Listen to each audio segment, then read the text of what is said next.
Highwire Games recently released new gameplay footage of their upcoming game 6 Days in Fallujah. This game has been rife with controversy, but I hope it will set itself apart from other shooters which take place in the Middle East.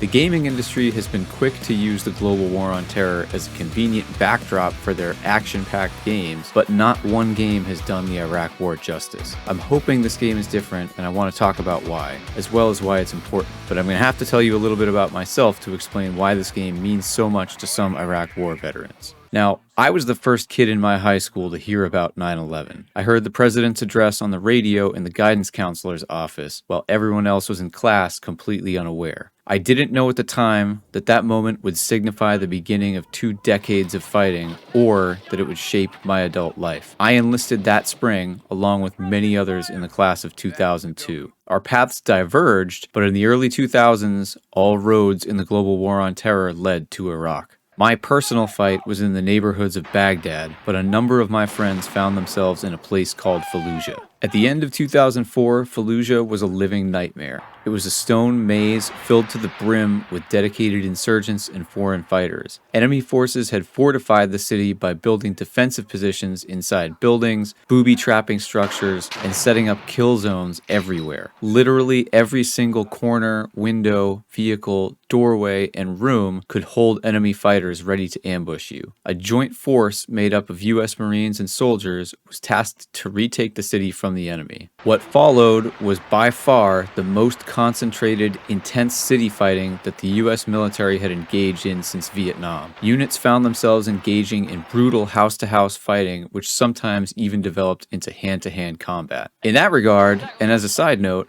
this was certainly a Marine heavy fight. I would never try to take that away from them. But the US Army's role is often overlooked due to the Marine Corps' vastly superior PR messaging. They had a fucking dragon in their recruiting ad, for Pete's sake. But rest assured, the Army infantry was there too, doing, well, you know.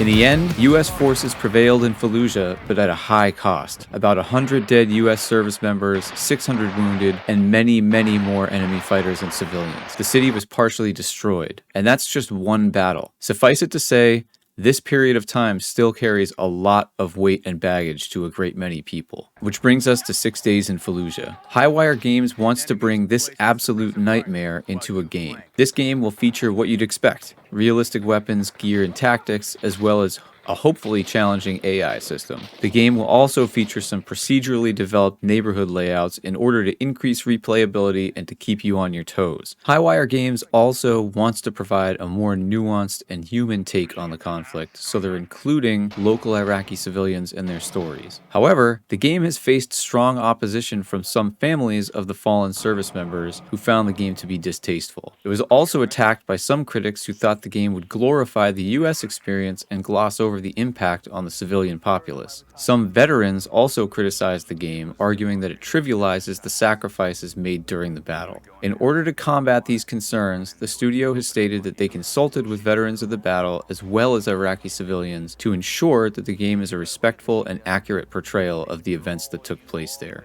The studio says that it wishes to pay tribute to the sacrifices made by both US service members and Iraqi civilians during the battle. They've also emphasized that the game is not a political statement, but rather a way to educate players about the realities of modern warfare. Now, I've honestly got mixed feelings about this game. On the one hand, I really would like to see a game that does the fight in Iraq justice. The Iraq War is a core memory for many people, including myself, and a critical piece of our development. But on the other hand, that means that many veterans and Iraqi civilians still feel the impact of these events in their daily lives. Approximately 1 in 5 veterans of Iraq and Afghanistan suffer from post-traumatic stress disorder. A 2014 study found that around 61% of school children in Baghdad experience PTSD. Up to 44 veterans die daily due to suicide or self-harm related behaviors. On a personal note, I feel like every 3 months, another guy I served with in Iraq or Afghanistan dies. So the impact of what happened there is very real to a lot of people. Now, okay, how is this game different than any other game? Well, it's not really. I'm pretty confident that if you went back in time to the 1940s and showed some D-Day vets videos of kids replaying the experience of landing on Omaha Beach as a video game, they would probably not feel great about it. But enough time has passed that we feel fine about it. Conversely, most global war on terror vets have no problem playing other games involving the Middle East. But that's because everything we've seen so far has either been arcadey, like Insurgency Sandstorm or Squad, or it's been very clinical and detached, like Arma. 6 Days in Fallujah looks like it's set to tackle the Iraq War experience in a realistic way, and that feels different. I absolutely plan on trying this game out, but I don't know how I'll feel while I'm playing it. What do you guys think? Is it too soon? Is it disrespectful? Let me know in the comments. If you like tactical content, then consider subscribing and come check out our Discord where we've got a super friendly group of people to learn from and go knock out some missions with. Hope to see you there.